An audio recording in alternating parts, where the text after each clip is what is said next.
Welcome to Offsite Dirt, high performance build. That's a subject we all know, we all love, and we all need to know more about it. My name is Mark Wille. I'm joined every week with Audree Grubesic. And Audree, another great set of topics today. Building Science Institute. Who's joining us? We have Connor. He strives to help his clients build better businesses so they can lead better lives. Now, who doesn't want that? I know I do. In his chosen profession, he relies on verifying conformity to ISO and ANSI standard codes. So for those codes or those people that don't know, he's going to tell us a little bit more about that in order to certify projects above and above code programs such as Energy Star. So first of all, welcome Connor to Offsite Dirt. How are you? Thank you. Thank you. And doing pretty good. I've stocked up on my coffee and I'm feeling it in my veins. So I love it. Connor is a new dad. He's got 3 children, beautiful children, all under the age of 5. So thank God he's got his coffee in him today. Yeah, absolutely. So ISO and ANSI codes, right? ISO stands for Well, it's actually French, but it's International Standards Organization. that's it. Thank you. So yeah, ISO and And ANSI is ANSI stands for the American National Standards Institute. So it's the American, I guess, partner for ISO. Well, I'm so glad that you clarified that and gave a little bit more information on that. So let's just jump in. How do you get transparency in an energy rating process in a home? How does that happen? Well, honestly, it starts with having really, really good partners. There's one thing that is a very big challenge in the residential construction industry, which is just having open lines of communication where people are frankly being forthright about the challenges that everyone's facing. So the first thing is you've got to have good partners, right? If you have a company that, is the rating company and you can hardly ever get a hold of them, you can't get your questions asked. All they do is they red tag something and don't explain, what good looks like or why something is bad. That doesn't make for a good partner. And obviously this does extend to the other trades as it relates to low voltage, HVAC, so on and so forth. So that's probably going to be number one for me, because if you don't have those open lines of communication, you can't even talk about the reality of the challenges the projects are facing. And as it relates to that, a big thing is working in a system that doesn't have, how do you say it's not based around, withholding information, which is obviously, counterintuitive, right? Just for instance, with BSI, our platform, we have a single source platform for energy modeling, for field data collection. So when inspectors go out, it's the same software tool. And all of our quality management is also done through the same platform. Well, because we have that capability and it's all integrated in one spot, we can have a code official. If they contact us, they can have access to all the projects in our system in their jurisdiction. Obviously, we got to verify that they are who they say they are and all that jazz. But as it relates to, authority having jurisdictions, they can get transparency there. For the builders, unfortunately, it is a reality that there are people that do what they call drive-by ratings, where maybe they show up to the job site, they park in the driveway and they just pull out, some kind of device and call it good. They eyeball it and, sign off on stuff. And that's historically been a challenge. Every industry has that. And with our system, because we've got that single platform, there's not a delay between having someone do an inspection, uploading the photos and documentation, and it's all geotagged and timestamped. So, you can have a lot of really good confidence that when people are doing inspections, especially for a builder can, again, get access to their projects, verify that people were on site, see what they were seeing. And if they have any questions, they can contact us and say, hey, I was looking at this project. So-and-so did, what does this mean, right? What's going on here? Because sometimes, you might have a full schedule and an inspector won't be able to take the time at the moment. But a builder can contact us, and I can take the time, my boss, other people that work with us can take the time and just chat about it. And I think that's all very, very important. Historically, that has not been the way that the energy rating industry has been run. You've had multiple software tools that were all approved, but none of them integrated field data collection in them. You had some companies that could afford the literally, 7-figure investment that it takes to get a properly aligned data collection tool out in the hands of their inspectors. And honestly, I still see a lot of people these days that still use, they've upgraded from paper to just PDFs, right? And they don't have an application or something like that. And frankly, it's getting to be a growing if especially when we look at turnaround times once a project is confirmed and has all the inspections performed on it. If there's delays in closing, I think I remember reading that most homes sold, single family homes sold, their loans, the mortgages are sold on the secondary market within 7 days of closing, right? And so if you have a project that has the last inspection done the day before closing, but it doesn't get registered and that data doesn't, get spread through APIs to other systems, be it, the Green Building Registry or any number of large mortgage provider MLS systems and whatnot, you're going to have some challenges with that. So with us, the fact that from start to finish, you can see the life cycle of a project, and you're not having to jump between, 3 or 4 different software tools. You don't have, maybe you're a large builder and you have 5 different rating companies that you work with. You don't have to go to each one of them and say, hey, I need access to this so I can prove that, these inspections are happening and whatnot.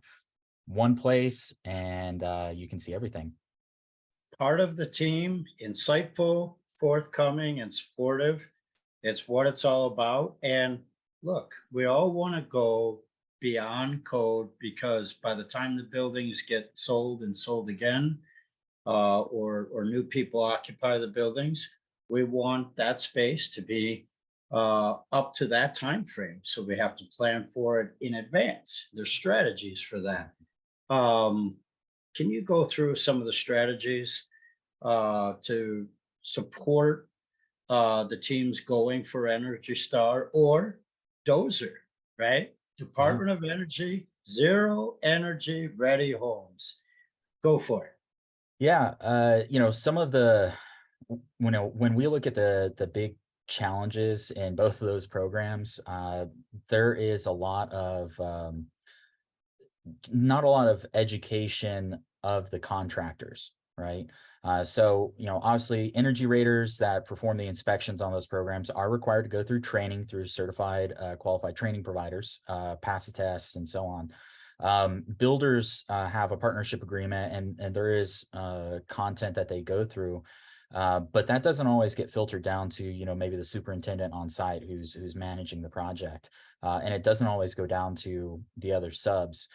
So the big thing is, and frankly, this is something that we're instituting. I'm getting ahead of myself. I can't really talk too much about it, but this is something that we're implementing where if a builder of a multifamily project is planning on doing some kind of multifamily certification, a very, very high level thing that we request is basically a design charrette where everyone sits around the table and they say, look, here it is. Let's hash it out. This is the goal. We're pursuing DOE zero energy ready home, Dozer.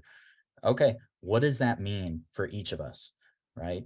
What does that mean for the HVAC contractor? What does it mean for the low voltage guy?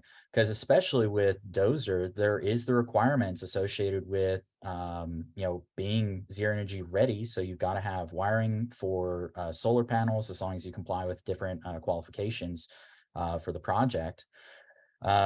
And so, they need to know that because if they have to run these wires and they're doing maybe a spray foam ceiling, a spray foam roof deck, those wires need to be in place. The tubing needs to be in place before they do the spray foam because then they've got to penetrate the thermal envelope if they do it afterwards. So, getting scheduling right, having that design charrette where everyone really knuckles down and knows what they're talking about. And frankly, the other thing is just reading the documentation. I've had meetings with it's so crazy, but I've had meetings even with just Energy Star with people who are looking to go to it. There are a lot of federal tax credits on the line for these kinds of projects, right? On single family side, we're talking 2,500 at Energy Star, $5,000 at Zero Energy Ready Dozer. On the multifamily side, it has two tiers based on whether or not you're paying a prevailing wage. So 500 and 2,500 are the two tiers for Energy Star. And then I want to say it's 2,000, maybe 2,500, and then 5,000 for Dozer. And honestly, I'm open to being corrected on the Dozer part for multifamily because I can't remember exactly. And so, honestly, read the documentation. There are, I sit down with builders and I will just pull up the checklist and say, look, this is what the HVAC contractor has to do. The national program requirements for Energy Star and Dozer both list the certification process and makes it clear exactly the process that should be followed. And honestly, that's really, really important. Not enough people do that. And so we get to the end of a project and, the rater may have done everything that they're supposed to do, right? They've done all the tests, they've done all the inspections, they have all the documentation filled out. But turns out that, maybe the builder didn't schedule the low voltage guy to install the solar ready requirements. And this project, meets the requirements to have that installed. Well, that project can't be certified. It could be that they didn't install the clothes washer, clothes dryer, which is required for Dozer V2 single family. You've got to have different Energy Star certified appliances installed. Maybe they didn't install that because they do a plus package and they didn't think about that. Well, hey, if it's a program requirement, you've got to do it. So we've got to see it there.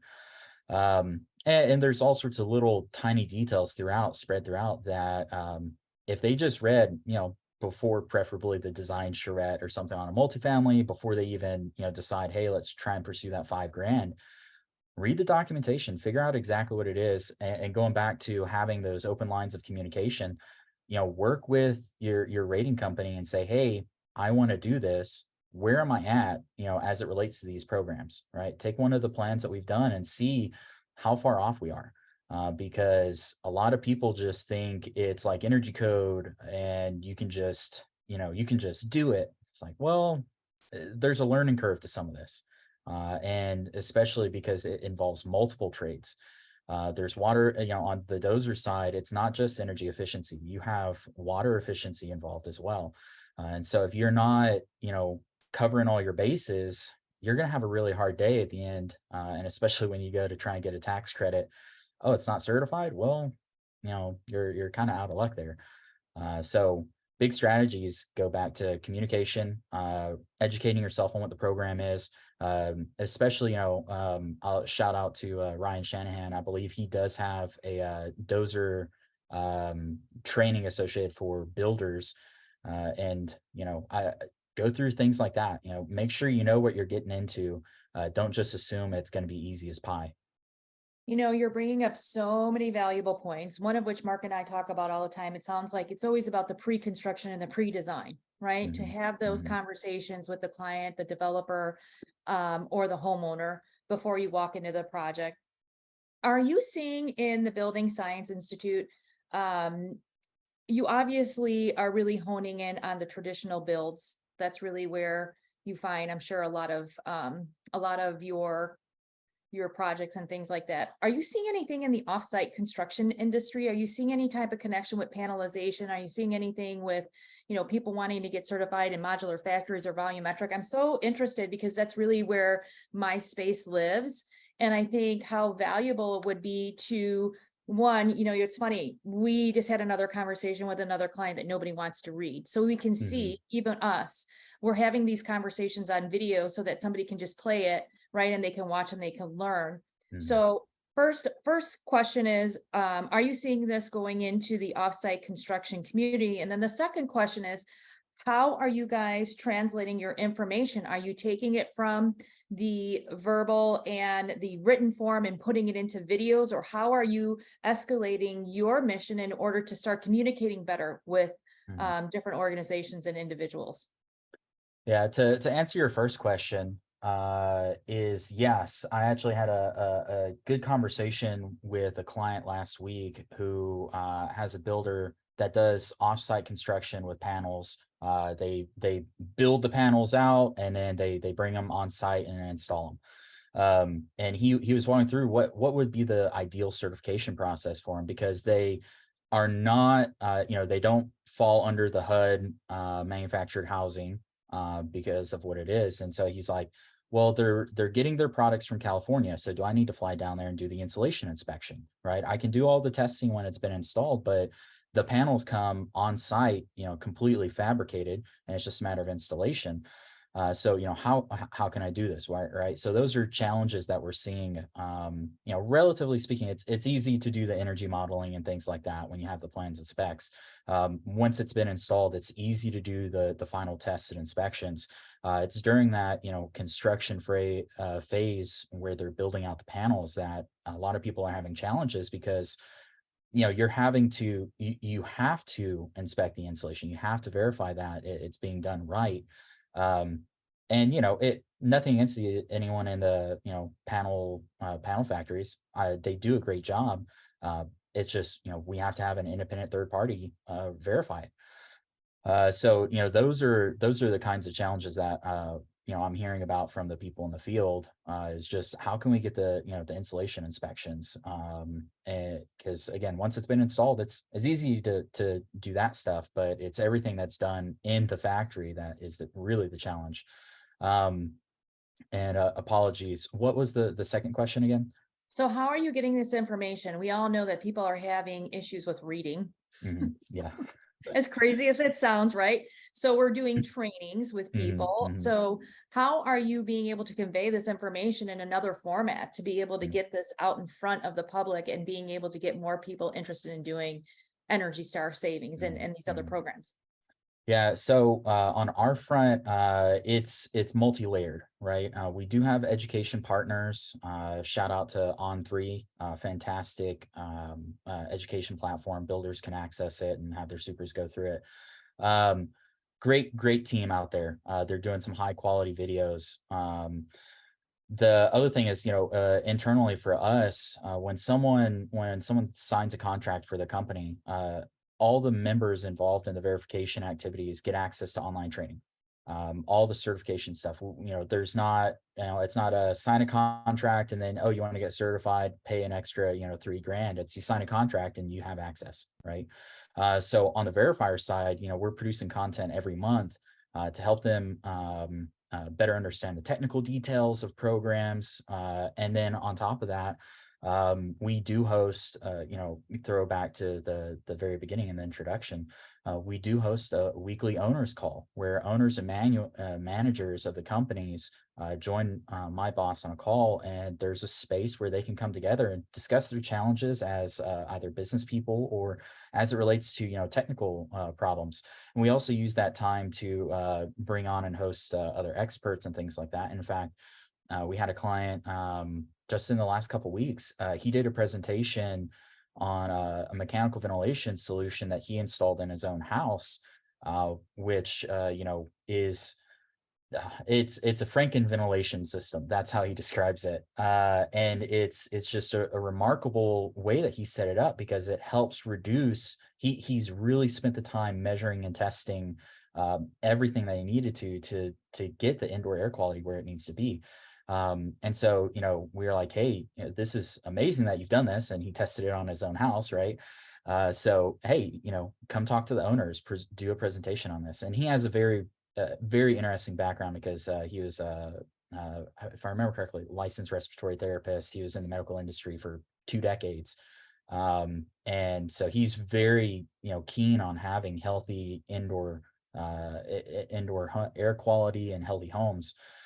So it's just fascinating.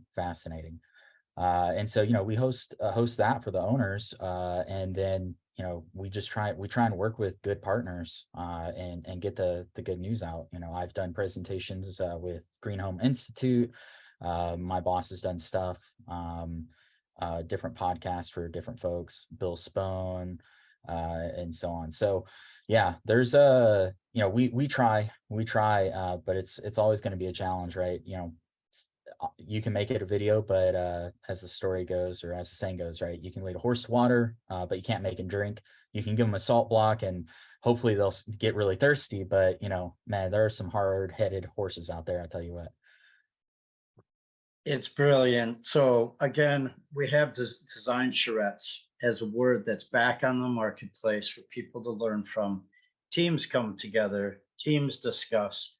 Modeling is done up front. Mhm. Rating is done throughout, verification, testing is done throughout, and then through the help of your third-party experts, you have the potential to get your project certified. Our friends at Building Science Institute have joined us today. Check them out, be in communication with them early on your projects. Reach out to Connor, Dillon, and the team. I'm Mark Wille with Audree Grubesic. You've just watched another episode of High Performance Build. All of this and more on Offsite Dirt.